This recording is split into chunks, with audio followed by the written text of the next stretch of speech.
देखिए, आपको जिस तरह से मालूम है कि पहले एजुकेशन मिनिस्टर मौलाना अबुल कलाम आज़ाद जो यहाँ पर जामा मस्जिद के ज़ेर साया इनका मज़ार बना हुआ है, तो आज हम इनकी योम वफ़ात पर हमारे साथ कुछ लोग जमा है। हमारे साथ फैज़ान साहब जो हैं समाजी कारकुन हैं, और हरचंद भाई थोड़ा सा मौलाना के बारे में बताएं। जी, मौलाना अब्दुल कलाम आज़ाद, जिनका पूरा नाम मौलाना अब्दुल कलाम आज़ाद ग़ुलाम अहमद मोइनुद्दीन साहब, जिनकी पैदाइश जो है मक्का में, उस वक्त में हिजाज़ जिसको खिलाफत उस्मानिया में उस वक्त में था, तो वहाँ उनकी जो है पैदाइश हुई। और हम खुश नसीब हैं कि उनकी वफ़ात हम जैसे शहर दिल्ली के शहर में उनकी वफ़ात हुई, और जामा मस्जिद के अहाते के पास जो है इनका मज़ार है। और मौलाना आज़ाद की तो इतनी खूबियाँ हैं कि भाई अगर हम कई दिन तक भी बयान करें तो मुकम्मल नहीं हो सकती। जो उनके ख़यालात थे, उनके ख़यालात ये थे कि भाई मुसलमान आपस में एक तरफा रहें, आपस में कोई भी ऐसी बात ना हो कि जिससे दूसरे फ़िरक़े को ठेस पहुँचे।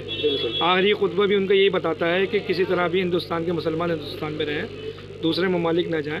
और आज इतने सालों के बाद भी उनकी कुछ किताबात जो लोग अभी मुताला करते हैं उसमें बताया गया है कि भाई जो उन्होंने पेशन गोइयाँ कही गई थी दूसरे मुल्क के लिए, वो बिल्कुल वही साबित हुई हैं जो उन्होंने बताया था। तो लिहाजा हमारे लिए एक बहुत ही फ़ख्र की बात है कि वो शहर में हो। तो ये कि वो जो नया भारत बना था उसके पहले वज़ीर तालीम रहा है, वो चाहते थे और किसी भी महकमे को चुन सकते थे, लेकिन उन्होंने जानबूझ के वज़ीर तालीमात को सुना है कि भाई किसी तरह हर मुल्क में हर बाशिंदे को तालीम मिलनी चाहिए। लेकिन अफसोस की बात है कि जिस तरह उनके ख़यालात थे, जैसे वो चाहते थे, कि वो मुकम्मल नज़र नहीं आ रहा। तालीम की तरफ हमारा कोई भी ख्याल नहीं है। हम चाहते हैं कि ज़्यादा से ज़्यादा उनकी इस बात पर गौर करा जाए और तालीम को ज़्यादा से ज़्यादा बढ़ावा दिया जाए। बिल्कुल, शुक्रिया।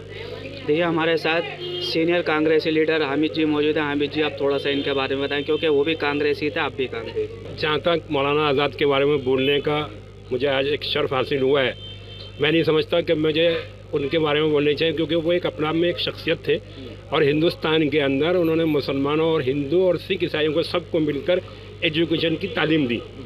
और मैं ये चाहता हूँ कि हम सब लोग भी उसी पे काम करें और मौलाना आज़ाद के सपने को पूरा करें। उनका एक सपना था कि इस हिंदुस्तान के अंदर कोई अनपढ़ हो, कोई झाई ना रहे। उसके लिए हम सबको काम करना चाहिए और मैं भी काम कर रहा हूँ। सच्ची ख़ैरात अक़ीदा ये होगी कि हम उनके बताए हुए रास्ते पे चले और आने वाले समय में हम जो चाहते थे उस पर पूरा करने की कोशिश करें। आइए, हमारे साथ मंसूरी बिरादरी के सदर हसनैन अख्तर साहब मौजूद हैं। मैं हसनैन भाई से जाऊँगा। हसनैन भाई, आप भी थोड़ा उनके बारे में बताएं। मौलाना अबुल कलाम आज़ाद साहब एक ऐसी शख्सियत थे जिनके बारे में कुछ कहना चिराग को रोशनी दिखाना होगा। ये हमारी बदकिस्मती है कि वो 22 फरवरी 1958 को इस दुनिया फ़ानी से रुखसत हो गए और अपने पीछे एक पूरा मकतबा छोड़ गए। आज हम उस मकतबे से फ़ायदा नहीं उठा पा रहे हैं। जो उनकी तालीम है, हम उस तालीम का हक़ अदा नहीं कर पा रहे हैं। उन्होंने मुसलमान होने के नाते एक तालीम का महकमा चुना था, सिर्फ इसलिए कि मुसलमान तालीम से मुस्तफ़ैज़ हो सकें, लेकिन हम उनकी तालीम का फ़ायदा नहीं उठा पा रहे हैं। हमें चाहिए कि हम अपने बच्चों को उनके बताए हुए रास्ते पर चलाएं और तालीम से व्यवस्था कराएं, ताकि इस तालीम का जो हथियार है उस हथियार से हम कामयाब हो सकें। हमारे साथ अनीस मंसूरी भी मौजूद हैं। अनीस भाई, आप कुछ कहना चाहेंगे?